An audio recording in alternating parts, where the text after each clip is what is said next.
What if the most dangerous person in House of the Dragon right now isn't Aemon Targaryen, isn't Vhagar, and isn't even the ruler sitting closest to the Iron Throne? What if it's someone who has already lost faith in everything around him? House of the Dragon Season 3 opens with a powerful reminder that some of the greatest threats in Westeros don't come from dragons, but from broken people. Episode 1 delivers shocking emotional depth as familiar characters return in dramatically different circumstances. While fans expected political intrigue and dragon warfare, the premiere quietly focuses on something much darker: the psychological scars left behind by war. And nowhere is that more apparent than in the transformation of Sir Criston Cole. From the very beginning of the episode, Criston Cole appears like a man carrying the weight of every mistake he has ever made. The confident knight audiences met in the first season feels almost unrecognizable. Gone is the ambitious warrior who became entangled in court politics and personal heartbreak. In his place stands a weary commander haunted by loss, death, and the devastating consequences of the war he helped shape. The aftermath of the Battle of Rook's Rest continues to linger over him, and every conversation seems to reinforce the feeling that he no longer sees a hopeful future ahead. There is a sense of fatalism surrounding him throughout the episode, as though he is simply moving forward because there is nothing else left to do. Yet while Criston Cole sinks deeper into despair, another character unexpectedly emerges as one of the episode's most compelling figures. Gwayne Hightower may not have received the same attention as many of the larger players in the conflict, but Episode 1 gives him a surprisingly important role. As he travels alongside Criston and waits for Aemon Targaryen and the mighty Vhagar to arrive, Gwayne becomes the voice of responsibility and reason. Unlike Criston, he still believes leadership matters. He still believes commanders have an obligation to protect the men under their command. In many ways, he represents the ideals of knighthood that have become increasingly rare in Westeros. Their interactions create one of the episode's strongest dynamics. Gwayne repeatedly pushes for discipline and accountability, while Criston seems almost indifferent to the dangers surrounding them. It is not simply a disagreement over military strategy. It is a clash of worldviews. One man still believes there is something worth preserving. The other appears consumed by guilt and exhaustion. As the war grows more brutal, this ideological conflict could become just as significant as any battle fought with swords or dragons. But if Criston Cole's story is about emotional collapse, Aegon II Targaryen's storyline is about humiliation and survival. When viewers last saw Aegon, he had already suffered unimaginable losses. His body had been shattered by dragon fire, his authority weakened, and his position threatened from every direction. Season 3 picks up with the once proud king in an even worse situation. Forced to flee, separated from the power and privilege he once enjoyed, Aegon now travels through dangerous territory alongside the manipulative Lorrie Strong. The contrast is striking. This is the same man who once sat on the Iron Throne, commanding armies and issuing decrees. Now he hides among common travelers, vulnerable and uncertain about what comes next. Throughout the episode, Aegon constantly laments his situation. His frustration, bitterness, and self-pity are impossible to ignore. Yet beneath all of that misery, there remains a small but important spark of pride. One particular moment captures this perfectly. When he and Lorries encounter guards loyal to Queen Rhaenyra, Aegon faces a difficult choice. He could submit. He could abandon his claim. He could kneel and save himself. Instead, he refuses. Despite everything he has lost, he cannot bring himself to surrender his identity as king. That moment has already become one of the most discussed scenes from the premiere. Many viewers expected Aegon to be completely broken. Instead, they witnessed a character still clinging to the last fragments of dignity and defiance. It may seem like a small decision, but in a story filled with power struggles and shifting loyalties, moments like these often reveal who a character truly is. Aegon may have lost his throne, his dragon, and much of his influence, but he has not yet lost his pride. And in the world of House of the Dragon, pride can be both a strength and a fatal weakness. As viewers process the emotional journeys of Criston Cole and Aegon II, the episode also begins laying the groundwork for one of the most anticipated events of the entire season, the Battle of the Gullet. Longtime fans of George R.R. Martin's lore know exactly how significant this battle will be. It is not simply another clash between opposing armies. It is one of the defining moments of the Dance of the Dragons, a conflict with consequences that will echo throughout the rest of the war. The anticipation surrounding the Battle of the Gullet has only intensified thanks to several moments that many fans interpreted as subtle foreshadowing. During promotional events and discussions surrounding the premiere, sharp-eyed viewers noticed imagery connected to ships, water, and destruction. For casual audiences, these details may not seem particularly important. But for those familiar with the source material, they immediately raise concerns about the fate of certain beloved characters. One character in particular has become the center of these discussions: Jace. Fans have spent years growing attached to him, watching him develop into one of the most promising young figures in the story. As speculation continues to spread online, many viewers are already preparing themselves emotionally for what could be one of the season's most heartbreaking storylines. Whether these hints prove accurate remains to be seen, but the conversation itself demonstrates just how invested audiences have become in these characters. The premiere also reminds viewers why House of the Dragon continues to stand out among modern fantasy series. While the dragons provide spectacular visuals and epic battles, the true strength of the show lies in its characters. Episode 1 spends considerable time exploring grief, trauma, responsibility, pride, and survival. These emotional themes elevate the story beyond simple spectacle. They give meaning to the conflicts unfolding across Westeros and help audiences connect with the people caught in the middle of the war. As the season moves forward, several major questions remain unanswered. Can Criston Cole find redemption? Or has he already gone too far down a path of despair? Will Gwayne Hightower maintain his principles as the war becomes increasingly brutal? Can Aegon II somehow rebuild his shattered claim to the throne? Or is his downfall inevitable? And perhaps most importantly, how devastating will the Battle of the Gullet ultimately be for the characters fans have come to love? What makes Episode 1 so effective is that it refuses to provide easy answers. Instead, it carefully builds tension while setting the stage for even greater conflicts ahead. Every character appears to be standing at a crossroads.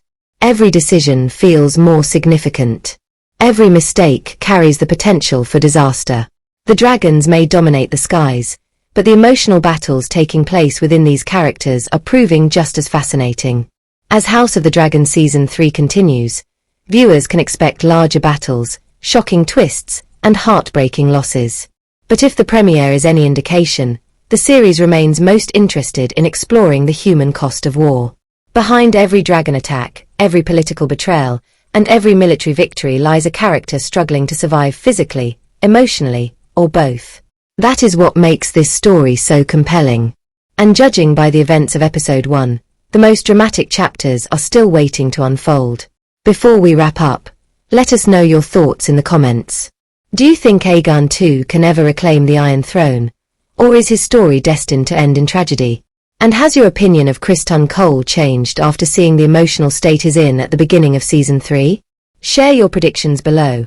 And don't forget to subscribe to StarEcho News for more House of the Dragon breakdowns, fan theories, hidden details, and entertainment news coverage throughout the season. As discussions about Episode 1 continue across social media, one of the most fascinating aspects of the premiere is how it completely changes the audience's perspective on several major characters. House of the Dragon has always excelled at presenting complex individuals rather than simple heroes and villains, and Season 3 appears determined to continue that tradition. Characters who once seemed powerful now appear vulnerable. Characters who once appeared confident now struggle with uncertainty. And characters who once stood in the background are beginning to emerge as major players in the conflict. Perhaps the best example of this is Criston Cole. For years, he has been one of the most polarizing figures in the entire franchise. Depending on who you ask, Criston is either a tragic victim of circumstance or one of the architects of the kingdom's destruction. The reality is probably somewhere in between. What makes his storyline so compelling now is that he can no longer hide behind ambition, duty, or loyalty. The war has stripped away every excuse. He has witnessed firsthand what dragon warfare does to soldiers, families, and entire regions. The consequences are no longer theoretical. They are real, immediate, and impossible to ignore. That emotional burden hangs over every scene he appears in. Even when he is surrounded by other soldiers, there is a loneliness to his character that feels impossible to escape. It's almost as if he has become disconnected from the world around him. The confidence that once defined him has been replaced by resignation. Yet that resignation may actually make him more unpredictable than ever before. After all, history is filled with dangerous individuals who stop fearing the consequences of their actions. If Criston truly believes that doom is inevitable, what limits remain on the choices he might make in the future? At the same time, Gwayne Hightower's role becomes increasingly important because he serves as a reminder of what the war is costing ordinary people. Unlike many of the nobles competing for power, Gwayne spends much of his time thinking about the men under his command. He understands that every military decision affects real lives. Every march, every battle, and every delay carries consequences for soldiers who have little control over the larger political conflict. In a world dominated by dragons and royal families, that perspective feels refreshing and surprisingly human. His growing frustration with Criston also reflects a larger theme running throughout the series. As the Dance of the Dragons escalates, more and more characters are being forced to choose between ideals and survival. Honor is easy when peace exists. It becomes much harder when kingdoms burn and dragons fill the sky. Gwayne's struggle represents that dilemma perfectly.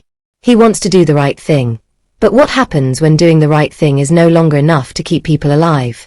Meanwhile, the storyline involving Aegon too continues to generate some of the strongest reactions among viewers. Over the course of the series, Aegon has often been portrayed as reckless, selfish, and immature. Many fans viewed him as unworthy of the crown long before the war began. Yet one of the strengths of House of the Dragon is its willingness to explore how power changes people and how losing power changes them even more. Aegon is no longer protected by wealth, armies, or status. For perhaps the first time in his life, he is experiencing vulnerability in its purest form. That vulnerability creates opportunities for growth. It also creates opportunities for tragedy. Throughout the premiere, there are moments when Aegon seems painfully aware of how much he has lost. His comments are filled with bitterness, but beneath that bitterness is genuine despair. He is a man watching the collapse of everything he once believed belonged to him. The throne that defined his identity is now out of reach. The dragon that symbolized his strength is gone. Even the people who once served him unquestioningly are no longer guaranteed allies. Yet despite all of that, he refuses to completely surrender. That stubbornness may ultimately become one of the defining characteristics of his journey this season. Great stories often place characters at their lowest point before forcing them to decide who they really are. Episode 1 strongly suggests that Aegon's most important battles may no longer be fought on battlefields. Instead, they may take place within himself. Another reason the premiere has generated so much excitement is the growing anticipation surrounding Aemon Targaryen. Even though he spends much of the episode off-screen, his presence is felt everywhere. Characters talk about him. They wait for him. They plan around him. And whenever Vhagar's name is mentioned, viewers are reminded of the terrifying power he now commands. Aemon has transformed from an overlooked prince into one of the most feared individuals in Westeros. His combination of intelligence, ambition, and military strength makes him a constant threat to everyone around him. The interesting question moving forward is whether Aemon's greatest enemy will actually be the opposing side in the war or the growing tensions within his own faction. Power has a way of creating divisions even among allies. As different leaders pursue different goals, conflicts inevitably emerge. Episode 1 plants several seeds suggesting that unity among the Greens may become increasingly difficult to maintain. If those fractures continue to grow, they could have enormous consequences for the future of the war. Of course, no discussion of House of the Dragon would be complete without addressing Queen Rhaenyra and Team Black. While much of the premiere focuses on the struggles facing the Greens, the Blacks remain central to the larger conflict. Rhaenyra's claim to the throne continues to drive the narrative, and every decision she makes carries enormous weight. The losses she has suffered have hardened her resolve, but they have also increased the pressure surrounding her leadership. As the war intensifies, she faces the difficult challenge of balancing vengeance, strategy, and responsibility.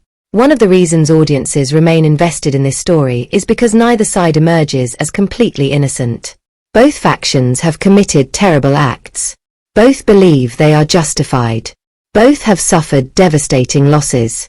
This moral complexity encourages viewers to engage with the story on a deeper level. Instead of simply rooting for one side to win, audiences find themselves debating difficult questions about loyalty, legitimacy, and leadership. As fan discussions continue online, theories are spreading rapidly about what might happen next. Some believe Criston Cole's emotional decline is setting up a dramatic turning point later in the season. Others think Aegon's journey could eventually lead to an unexpected resurgence. Meanwhile, speculation surrounding the Battle of the Gullet continues to dominate conversations among longtime readers of Fire and Blood. Every new trailer, promotional image, and interview is being analyzed for clues.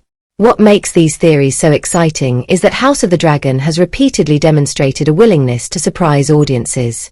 Even viewers familiar with the source material know that adaptations can introduce unexpected changes. That uncertainty keeps the suspense alive. Fans may think they know what's coming, but the show continues to find ways to create tension and anticipation. The production quality of the premiere has also received significant praise. From the atmospheric cinematography to the detailed costume design, Episode 1 reinforces HBO's commitment to delivering a premium viewing experience. The landscapes feel vast and dangerous. The castles feel ancient and imposing. The sense of scale remains impressive without overshadowing the characters at the center of the story. Every frame contributes to the feeling that Westeros is a world on the brink of collapse. Perhaps the most important achievement of the episode, however, is its ability to make viewers care about what happens next. The premiere doesn't rely solely on shocking moments or massive action sequences. Instead, it invests time in developing emotional connections. By focusing on character struggles, personal conflicts, and difficult choices, the show ensures that future battles will carry greater meaning. When audiences care about the people involved, every victory feels more satisfying and every loss feels more devastating. As we look ahead to the rest of Season 3, the stakes could not be higher. Dragons are gathering. Armies are moving. Alliances are shifting. And every major character seems to be heading toward a moment that could define their legacy forever. Some will rise. Some will fall.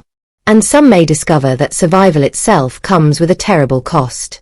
One thing is certain, if Episode 1 is any indication, House of the Dragon is preparing viewers for an emotional roller coaster unlike anything we've seen before. The battles will be bigger. The consequences will be harsher. The betrayals will cut deeper. And the tragedies may be even more heartbreaking than fans expect. With so many storylines already in motion, the road ahead looks unpredictable, dangerous, and absolutely impossible to ignore. And perhaps that's the greatest strength of the series.